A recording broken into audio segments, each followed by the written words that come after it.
Halo,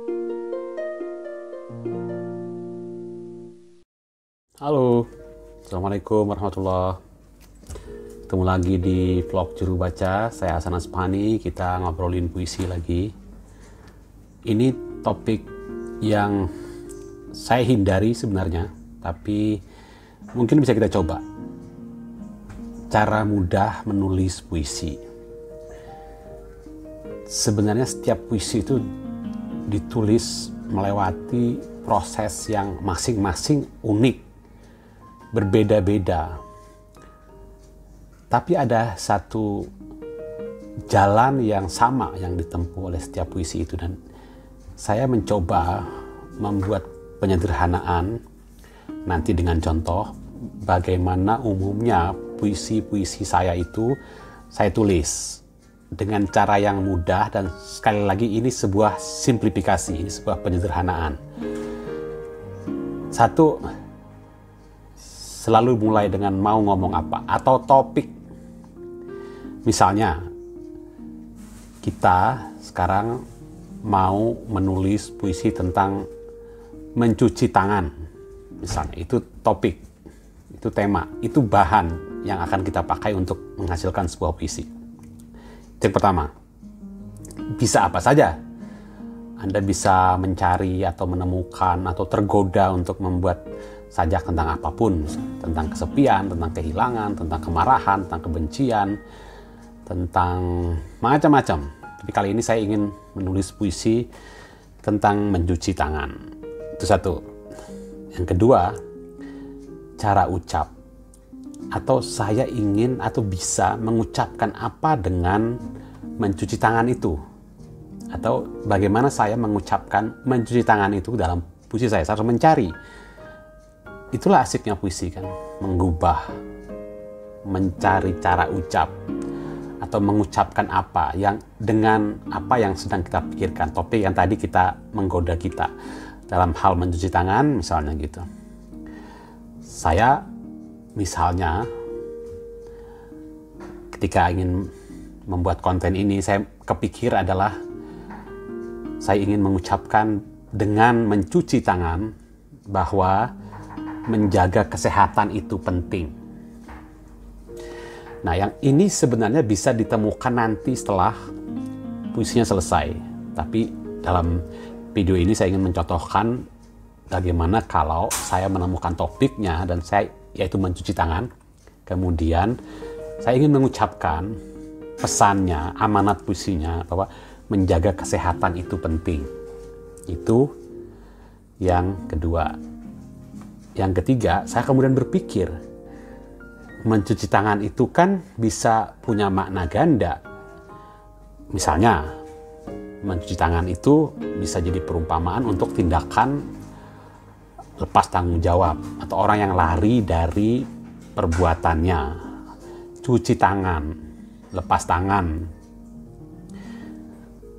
Ada potensi multitafsir atau makna ganda dalam prasa itu. Dengan demikian dalam tema yang sedang saya pikirkan untuk menjadi puisi. Apakah itu akan saya gunakan atau tidak? Atau bagaimana saya akan mengakomodasi potensi atau menggali potensi kemultitafsiran dari tema saya itu? Nanti kita lihat seperti apa hasilnya gitu. Oke. Kemudian ini biasanya saya lakukan soal diksi. Saya mencari kolokasi. Kata-kata yang berdekatan maknanya atau kata-kata yang satu kelompok. Misalnya mencuci tangan. Yang terbayang oleh saya adalah air, mungkin ember atau gayung, keran air, mata air, sabun, disinfektan. Itu yang kebayang. Kadang-kadang saya tulis atau itu secara otomatis terkumpul di kepala saya ketika saya mulai menuliskannya.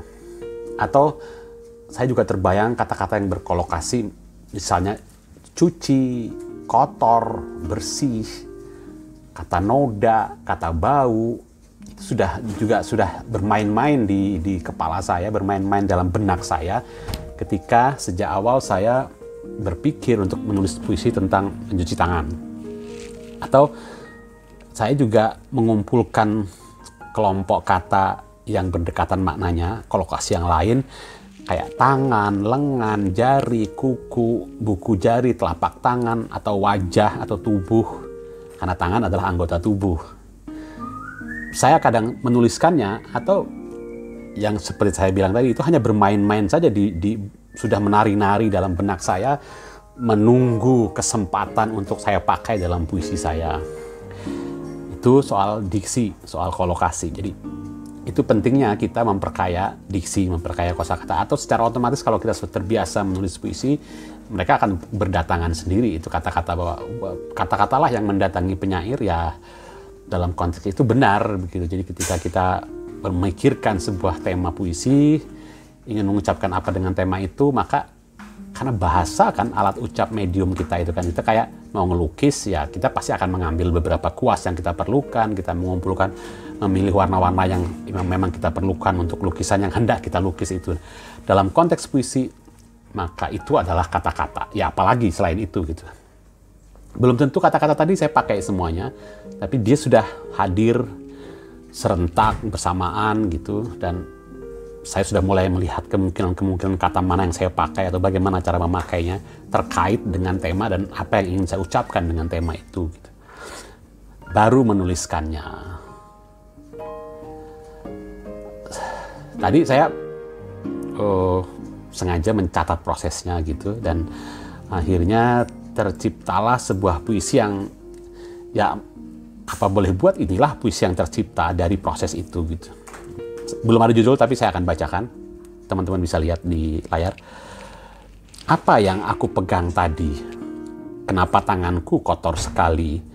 Lobster mati dan membusuk? Atau bahan makanan kedaluarsa, paket bansos dari negara?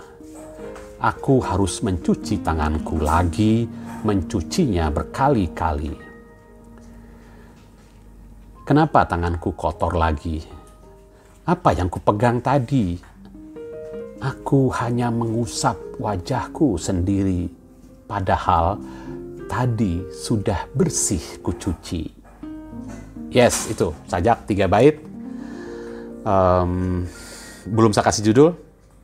Saya anggap sudah selesai, karena saya merasa apa yang ingin saya ucapkan dari tema tadi, mau ngucapin apa, dari kata-kata yang terkumpul, yang berdatangan tadi, saya bisa melayani semua prosesnya dengan menghasilkan sebuah puisi yang tadi saya bacakan. Bisa baca di deskripsi saja puisinya. Mungkin saja kelak ini akan saya ubah, mungkin aja kelak sajaknya akan saya edit lagi, saya tambah lagi, saya perkaya lagi, saya ganti kata-katanya, sampai kemudian saya mencapai titik di mana saya lebih puas dengan puisi itu. Mungkin ada hal lain yang ingin saya ucapkan, saya masukkan, yang membuat puisinya menjadi lebih rumit. Sementara saya menganggap ini puisi sudah terbangun dengan utuh, sesuai dengan awal tadi saya mau ngomong tentang apa. Itu kali ini, mudah-mudahan bisa jadi pelajaran bersama. Mudah-mudahan ada manfaatnya. Sampai ketemu di video berikutnya. Selamat malam. Assalamualaikum warahmatullahi wabarakatuh.